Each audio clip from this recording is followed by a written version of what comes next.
Et bonjour à tous, bienvenue dans cette vidéo où nous allons cette fois voir les commandes de l'éditeur de texte Vim. Donc nous sommes sous Linux. Dans la précédente vidéo, nous avions vu donc les commandes du shell de la console. Voilà. Donc on rouvre la console, vous déplacez dans le dossier que vous voulez. Moi ici, ça sera dans mon petit dossier Code of Duty. Alors je vais regarder ce qu'il y a dedans. Normalement, j'ai déjà un petit fichier texte. Alors pour Vim, comment ça marche? Vous faites Vim espace le nom du fichier que vous voulez ouvrir. Donc ici helloworld.c. Voilà. On fait échappe de .q. Ça permet de quitter. Si je fais juste Vim, ça va l'ouvrir, on va dire en mode normal, donc sans ouvrir de fichier. Et du coup, il y a déjà quelques indications justement de quelques commandes, donc notamment le 2.q comme ils disent, hein, pour exit, voilà. Bon, ça, on s'en fiche un peu. Alors, dans Vim, on appuie juste sur I de base pour rentrer dans le mode insertion, qui va nous permettre de rentrer du texte. Donc, par exemple, bonjour les amis, comment ça va? Ok, je vais vous mettre, moi ça va bien. Voilà. Donc là je suis en mode insertion. Donc comme tout à l'heure vous avez vu que j'ai fait 2.q, là si je fais 2.q ça va l'écrire. Donc ce qu'il faut c'est sortir de ce mode et c'est pour ça que je vous avais dit de faire échappe, même s'il n'y avait pas besoin dans l'exemple de tout à l'heure. Donc là vous faites échappe, en fait c'est pour sortir du mode dans lequel vous êtes. Donc échappe, 2 points, et là on va faire W, et là on fait entrer. Et là il nous dit en fait, on n'a pas défini de nom de fichier, puisqu'on l'a ouvert en direct comme ça. Donc on fait tout simplement 2.w, espace, et là je vais écrire test 1 par exemple, voilà. Donc là il a sauvegardé. Maintenant je peux quitter 2.q, et je refais un ls-l, et je vois bien qu'il m'a créé effectivement ici mon fichier donc test 1. Alors je peux le rouvrir, vim test 1, voilà, et là ça l'ouvre en direct. Alors maintenant, je vais refaire des modifications. Hop.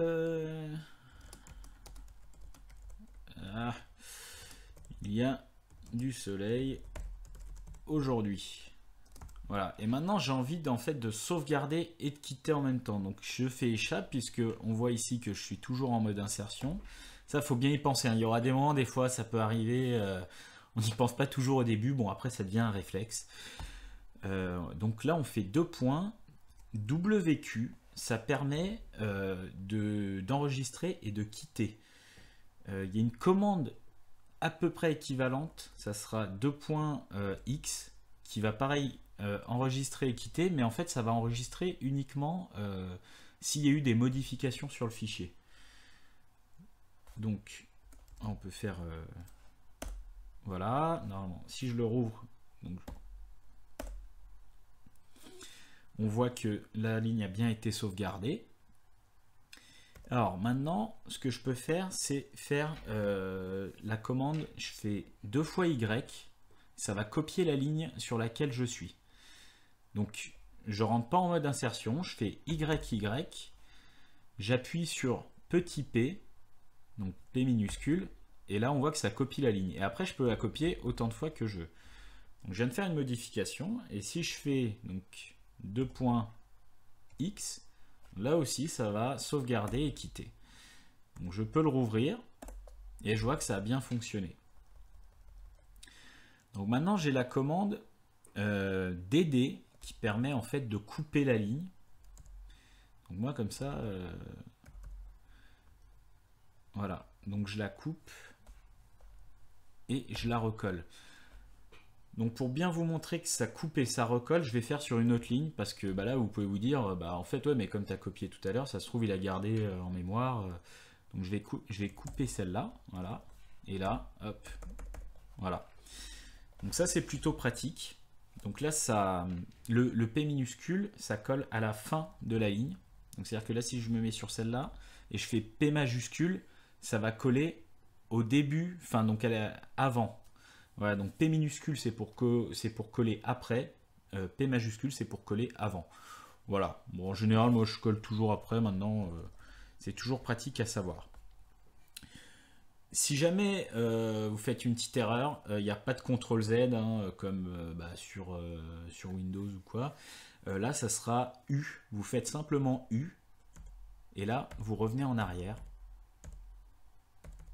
Donc on peut le faire plein de fois.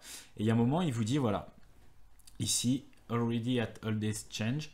Donc on est voilà, au dernier changement. Et quand on a rouvert le fichier, il était dans cet état-là. Donc on ne peut pas faire plus... on ne peut pas revenir plus en arrière. Donc voilà pour les commandes, on va dire, les plus utiles. Alors, on peut quitter.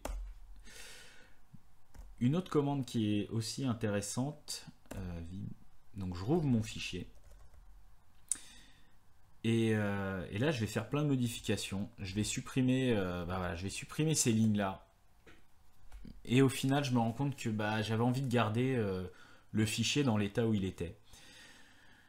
Et du coup, quand je vais faire simplement quitter, là il va me mettre un message d'erreur en me disant ouais mais tu n'as pas réécrit depuis les derniers changements. Et comme il nous dit, faut ajouter le point d'exclamation justement pour passer outre.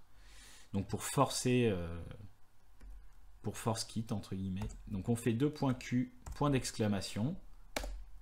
Et là, hop, il quitte. Et si je le rouvre, aucun changement aura été enregistré. Donc ça c'est important quand même, ça peut bien aider.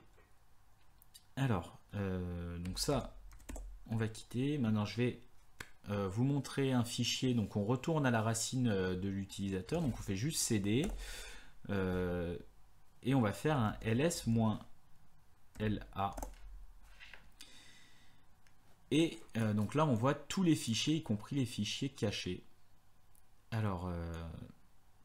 nous, on va rajouter un fichier caché.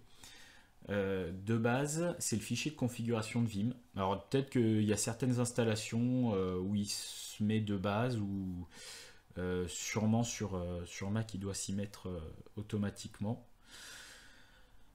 Mais là, sur Linux, quand je l'installe, il n'y est pas. Donc, on va créer un fichier.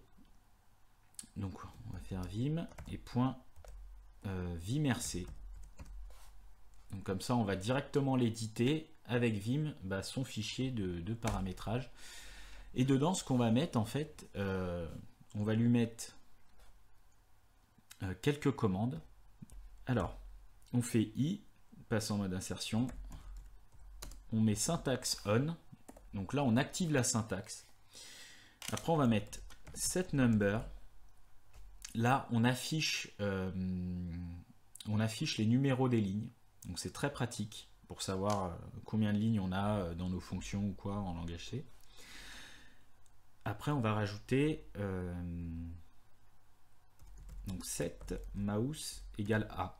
Là ça active la souris et ça va permettre de cliquer avec la souris dans le fichier, de pouvoir positionner le curseur à certains endroits. Parce que sur des fichiers vraiment longs, tout déplacer à la flèche ou quoi, c'est tout simplement lourd et c'est faisable, mais bon, si vous avez le temps, tant mieux. Moi personnellement, je préfère éviter. Et le dernier, ça sera le color scheme, donc le thème en fait, tout simplement. Et là, on va prendre un thème au hasard, ça sera Elflord. Voilà. Alors si jamais vous voulez connaître tous les thèmes qui sont disponibles, vous faites échappe, vous sortez du mode insertion, vous faites 2 points et vous tapez justement le color scheme. Et là vous faites tabulation devant et vous allez pouvoir faire en faisant plusieurs fois tabulation défiler tous les thèmes qui sont. Donc thème blue, dark blue, défaut, delec, etc. Elflord justement. Voilà, donc il y en a vraiment, il y a quelques thèmes selon vos préférences de couleurs, etc. Vous verrez ce que ça a donné, ça a vraiment changé le fichier. Voilà. Donc on fait échappe 2.x donc pour sauvegarder et fermer. Voilà, et je reviens dans mon fichier. Alors cette fois, je vais ouvrir le Hello World avec Vim. Voilà, donc là, on voit qu'il y a la numérotation des lignes, la syntaxe est active puisque c'est coloré, donc le type est coloré d'une façon spéciale, l'include également, donc directive de préprocesseur qui est coloré d'une couleur différente, le return, les fonctions ça reste en blanc, les chaînes de caractères là ont une couleur, bon, je sais pas trop quelle couleur c'est, mais on va dire un genre de violet mauve bizarre. Voilà, donc c'est plutôt sympa, ça permet de bien différencier notre code, et ça c'était de base. Si vous avez regardé les vidéos sur CodeBlocks, en général de base il y a une coloration syntaxique qui est activée. Sur Vim c'est pas forcément le cas, donc comme ça on peut le changer en direct. Donc là je peux faire deux points, je fais color scheme, et par exemple si je voulais essayer le dark blue, là je fais entrer et automatiquement il va changer, mais il va changer que pour entre guillemets cette session, on va dire. Donc là si je quitte, si je fais deux points Q et que je relance le fichier Hello World, et ben il n'a plus retenu le thème que je lui avais mis, il reprend le thème que je lui ai défini dans le fichier de paramétrage. Voilà, donc ça c'est important à savoir, c'est pour ça que c'est très pratique donc de créer le fichier .vimrc, et je vous conseille vivement à le faire parce que pour travailler avec c'est plus simple. Donc voilà, on peut cliquer, comme je vous montrais, on peut déplacer le curseur un petit peu partout dans le fichier. Donc voilà pour vraiment les principales commandes sur Vim. Globalement, avec tout ça, vous avez déjà de quoi vous débrouiller. Bien sûr, il existe plus de commandes pour aller chercher de la précision, gagner un peu de temps sur certains trucs, mais globalement, juste avec ça, vous avez de quoi déjà bien travailler. Maintenant, si vraiment ça vous intéresse de connaître à fond Vim, bah voilà, il y a de la doc sur internet, vous pouvez en trouver sans problème. Si vous avez quelques questions ou quoi, n'hésitez pas à les poser. Moi, j'y répondrai dans les commentaires, il n'y a aucun problème pour ça. Je vous remercie d'avoir suivi cette vidéo et je vous dis à la prochaine où justement on va commencer à voir comment compiler des programmes en ligne de commande. On va commencer à faire des petits trucs assez sympathiques. Du coup, je vous dis à la prochaine. Voilà, ciao ciao.